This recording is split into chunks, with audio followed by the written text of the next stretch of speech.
بانک ملی تاجیکستان گفت برای پیشگیری از بی‌قرب شدن سامانی و تامین بازار ارز با دلار آمریکایی تمام چاره‌ها را می‌اندیشد. نمایندگان بانک روز 13 مارس در نشست خبری در دوشنبه گفتند از بس که صرافی‌ها روزهای اخیر قرب دلار را به طور صنعی بالا بردند، دیگر به آنها فروش مستقیم دلار از بانک ملی قطع کرده می‌شود. بانک ملی تاجیکستان به بانک‌های تجارتی و صرافیات توصیه داده است $100 را در عوض 628 سامانی بخرند و در عوض 630 سامانی بفروشند.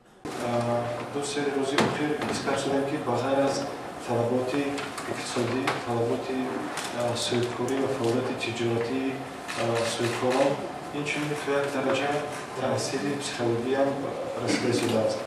بد شدن وضع اقتصادی روسیه و همین گونه کم شدن انتقال پول مهاجران تاجیک به کشور سبب کمتر شدن رشد اقتصاد در تاجیکستان شد و قرب سامانی را در برابر دلار پایین آورد. صحبت برنامه امروزه درباره قرب دلار و آینده سامانی است و با همکارم عبدالله اشور.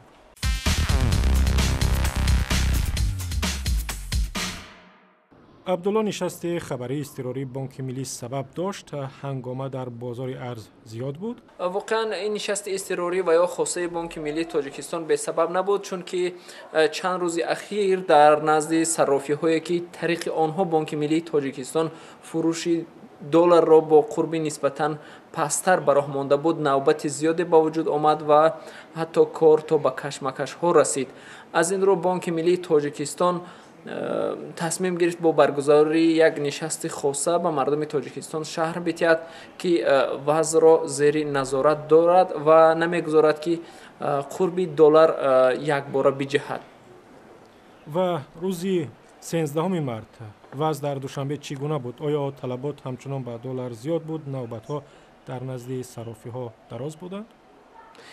امروز مثل روزهای قبلی در نزد صرافی‌های دوشنبه نوبت زیاد به نظر نمی رسد، چون که بانک ملی تاجیکستان اعلام کرد که دیگر پول‌های اسعار خارجی را طریق صرافی‌ها به فروش نمیگذارد، بلکه بانک ملی تاجیکستان تصمیم گرفت مداخله مالی و یا اینترونسیا را طریق بانک‌های تجارتی تاجیکستان براه ماند.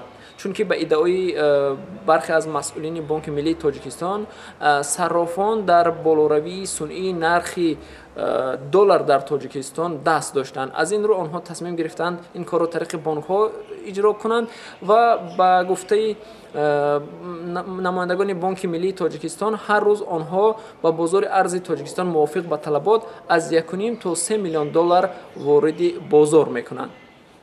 و بانک ملی چی گفت؟ برای نگه داشتن قرب سامانی چی کار میکند؟ چه چاره میاندیشند؟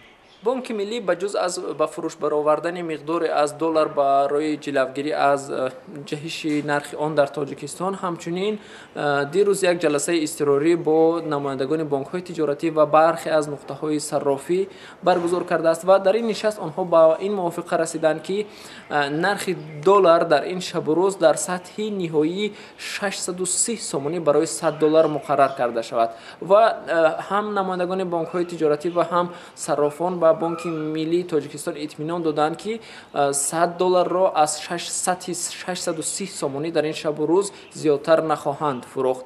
اما نمایندگان بانک ملی تاجیکستان به این نکته هم تاکید میکنند که در این شب و روز برخی از قشرهای اهالی تاجیکستان به تهلکه افتادند و میخواهند دلار بخرند که این یک بار به بالاروی نرخ آن باعث شده است. یعنی از این رو نمایندگان بانک ملی تاجیکستان از آنهایی که برای خریداری دلار چندان احتیاج زیاد ندارند دعوت کردند که از خرید دلار در این شب و روز خودداری ورزند و تنها و بگذارند آنهایی که به دلار احتیاج دارند نظر تاجران که از خارج به تاجیکستان مال وارد میکنند آنها دلار بخرند. تشکر. همکارم عبدالله اشور از دوشنبه صحبت میکرد.